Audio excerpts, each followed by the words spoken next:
Mukunda jewellers వారి Purvi gold and diamonds November 1న KPHB లో ఘనంగా ప్రారంభం. ఓపెనింగ్ ఆఫర్ గా ప్రతి 3 లక్షల కొనుగోలుకు ఒక బంగారు నాణెం ఉచితంగా పొందండి. Welcome to Telugu popular TV. ఇప్పుడు మనతోటి తెలంగాణ బీజేపీ ప్రధాన అధికార ప్రతినిధి ఎన్వి సుభాష్ గారు ఉన్నారు.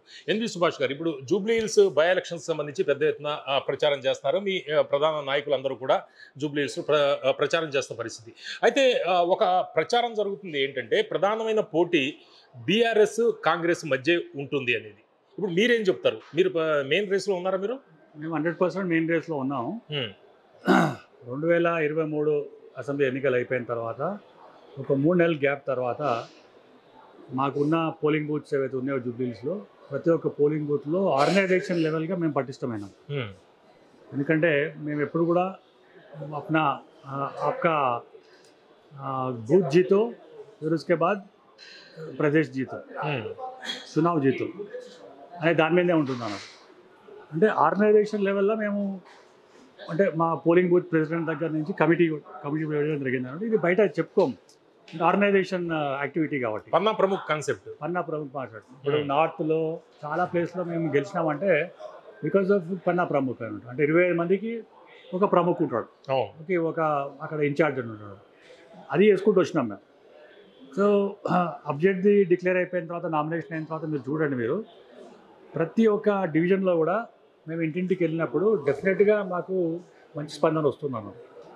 ఎందుకు చెప్తున్నాం అంటే, ఇవాళ అధికారంలో ఉన్న కాంగ్రెస్ పార్టీ ఏం చేస్తుందంటే, అంటే ఎవరన్నా కొంచెం బయటకు వచ్చి మాట్లాడినా కూడా వాళ్ళ మీద కేసులు, తర్వాత వాళ్ళ మీద ఇబ్బంది పెట్టే ఒక సిస్టమ్ పెట్టుకున్నారు వాళ్ళు. ఇంతకుముందు బీఆర్ఎస్ అట్లే చేసింది, ఇప్పుడు అట్లే చేస్తున్నారు. సో మా నాయకులు పోయినా మేము ఎక్కడ కూడా మేము ఏంటంటే, మేము కార్పెట్ లెవెల్ బాంబింగ్ అని చెప్పినాం కదా మనం. మొత్తం రాష్ట్రంలో ఉన్న అంత నాయకులు ఇవాళ మేము ప్రతి ఒక్క డివిజన్లో మేము అంటే ఆ డివిజన్లో కూడా మళ్ళీ మైక్రోస్కోపిక్ లెవెల్గా ఒక నాలుగు పోలింగ్ బూత్లకు ఒక ఇన్ఛార్జ్ పెట్టి, ఆ ఇన్ఛార్జ్ తోటి మేము పాదయాత్ర చేసినప్పుడు స్పందన చాలా బాగుందండి. ఎందుకు చెప్తున్నానంటే, నేను కూడా డైరెక్ట్గా వెళ్ళినాను అక్కడ. యాజ్ ఏ గెస్ట్కి వెళ్ళినప్పుడు చాలామంది ముస్లిమ్స్ కూడా, నేను రహమత్ నగర్ డివిజన్కి వెళ్ళినప్పుడు ముస్లిమ్స్ కూడా మనం పోయి 1-on-1 కనుక మాట్లాడితే, వాళ్ళు కాంగ్రెస్ పార్టీ ఎట్లా మమ్మల్ని చీట్ చేసింది, బీఆర్ఎస్ పార్టీ ఇచ్చిన హామీలు ఎట్లున్నాయి, బట్ మోదీ గారికి మేము ఓటు వేయకున్నా కూడా మేము అనేకమైన అభివృద్ధి కార్యక్రమాల్లో మేము కూడా భాగస్వామి ఉన్నాం. ఫర్ ఎగ్జాంపుల్, ఇప్పుడు గ్యాస్ సిలిండర్స్ ఇస్తాం, బుర్కా వేసుకొని లేడీస్ వస్తారు, వీ డోంట్ డిఫరెన్షియేట్. ఓకే, నువ్వు నాకు ఓటు వేయలేదు, యువర్ ముస్లిం కమ్యూనిటీ అని చెప్పి మేము చేయం. అట్లా ఈడబ్ల్యూఎస్ స్కీమ్లో ఉంది, ముస్లిమ్స్ కూడా అందులో డైరెక్ట్ పోయి జాయిన్ అవుతున్నారు.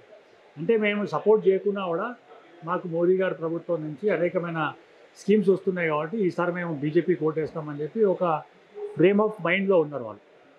అలాగే బీఆర్ఎస్ చూస్తున్నారు కదా, 15 అంటే ఆల్మోస్ట్ ఒక 12-13 ఇయర్స్ నుంచి ఇదే ఎమ్మెల్యే ఉన్నాడు. మేము డెవలప్మెంట్ కాలేదని చెప్తలేం, కానీ ఎక్కడైతే వాళ్ళకి ఓట్లు ఇస్తారో అక్కడనే డెవలప్మెంట్. మిగతా ప్లేస్లో ఎక్కడ కూడా డెవలప్మెంట్ లేదు. కాంగ్రెస్ పార్టీ అసలు పోయినసారి మీరు చూసినారు కదా, అసలు కార్పొరేటర్ ఒక్క ఏంటంటే మన ఏంటంటే కార్పొరేటర్ కూడా లేడు. కానీ వారికి ఏంటంటే అధికారంలో ఉన్నారు కాబట్టి ఇంకా 3 సంవత్సరాలే కదా ఇంకా ఉంది.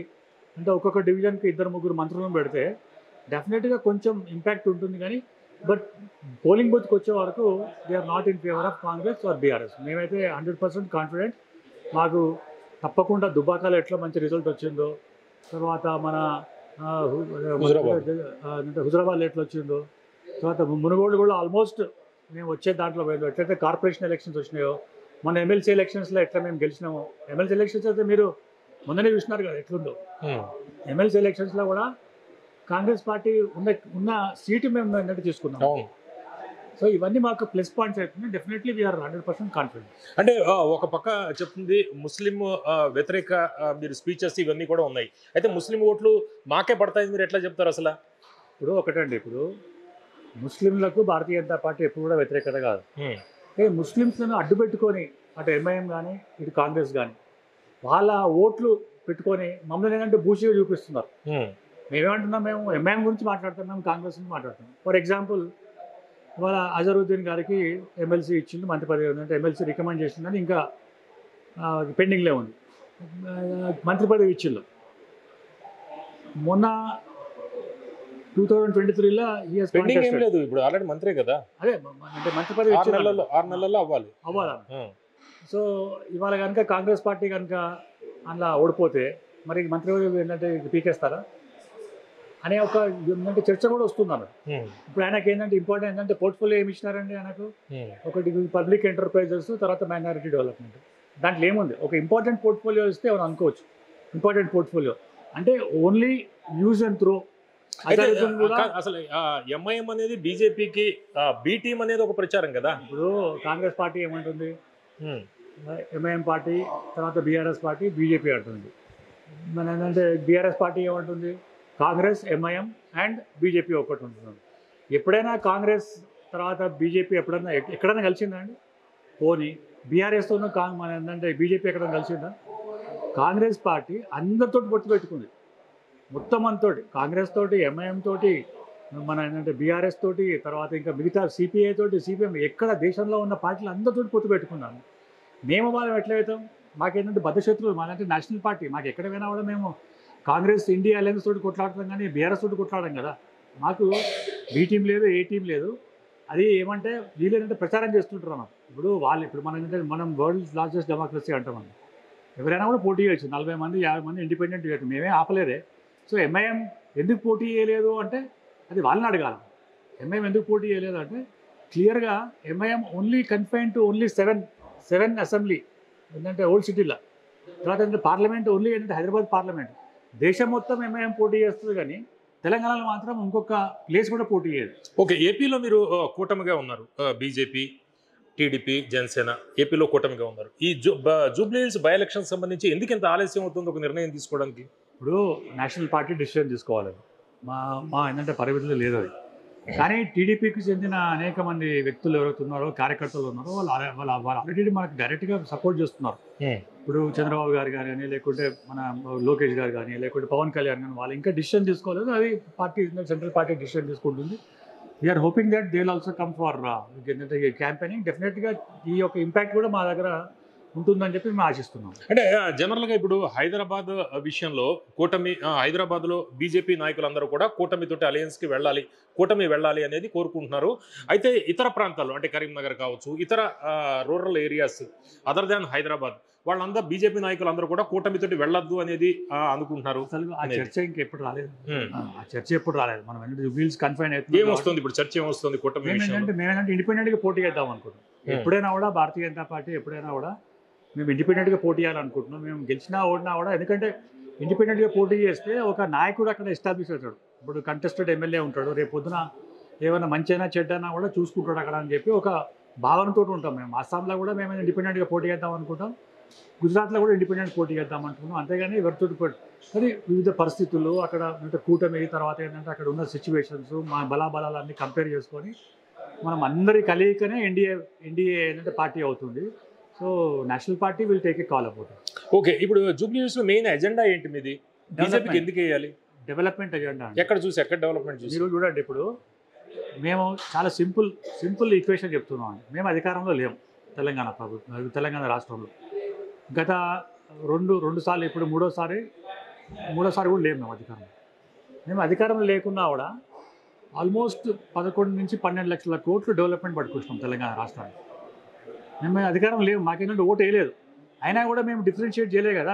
మీరేంటంటే ఓటు వేయలేదు కాబట్టి మేము పక్క రాష్ట్రానికి డెవలప్మెంట్ చేస్తామని చెప్పి. ఇదే సికింద్రాబాద్ పార్లమెంట్లో మన కిషన్ రెడ్డి గారు కేంద్ర మంత్రిగా, టూరిజం మంత్రిగా, తర్వాత కోల్ మంత్రిగా, ఇప్పుడున్న క్యాబినెట్ మంత్రిగా అనేకమైన స్కీమ్స్ పట్టుకొచ్చినాడు ఇక్కడ. ఈ రెండింటికి ఆయన ఫుల్ పవర్ పాయింట్ ప్రెజెంటేషన్ వచ్చినాడు. మీరు ఓటు వేయకున్నా, జూబ్లీ హిల్స్లో ఓటు వేయకున్నా కూడా మాకు అక్కడ డెవలప్మెంట్ ఎజెండా అనేది పెట్టుకొస్తున్నాం. మేము ఓన్లీ డెవలప్మెంట్. ఎలక్షన్స్ అయిపోయినాయండి, 2023 డిసెంబర్లో ఎలక్షన్స్ అయిపోయినాయి.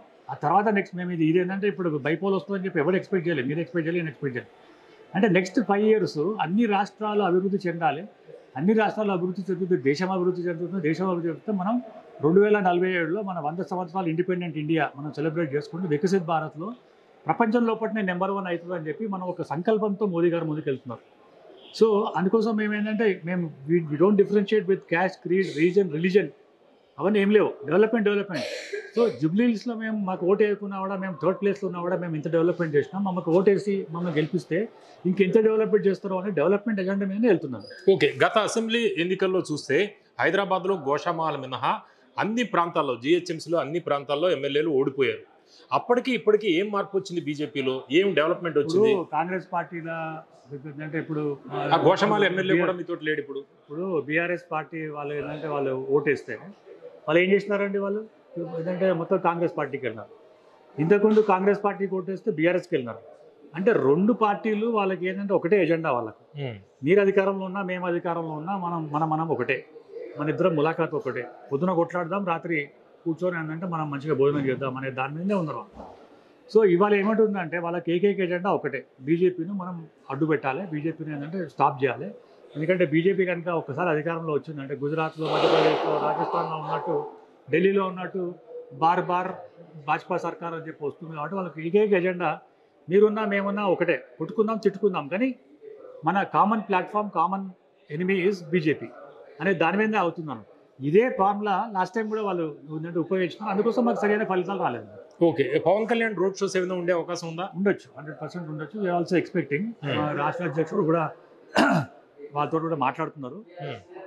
మరి రోడ్ షో ఉంటుందా, పబ్లిక్ మీటింగ్ ఉందా అనేది ఒక 1-2 days డిసైడ్ అయిపోతుంది. ఇంకా మనకి 5 రోజులు టైం ఉంది కాబట్టి సో డెఫినెట్గా వారం రోజుల్లో పవన్ కళ్యాణ్ ఉండే అవకాశం ఆ దిశగా ప్లాన్ చేస్తుంది. ఓకే, ఇది ఎన్వి సుభాష్ గారు చెబుతున్నారు. పవన్ కళ్యాణ్ రోడ్ షో మరో వారం రోజుల్లో ఉండే అవకాశం ఉంది, ఆ దిశగా ప్రయత్నాలు చేస్తామని ఆయన చెప్తున్నారు. చూస్తుండండి తెలుగు పాపులర్.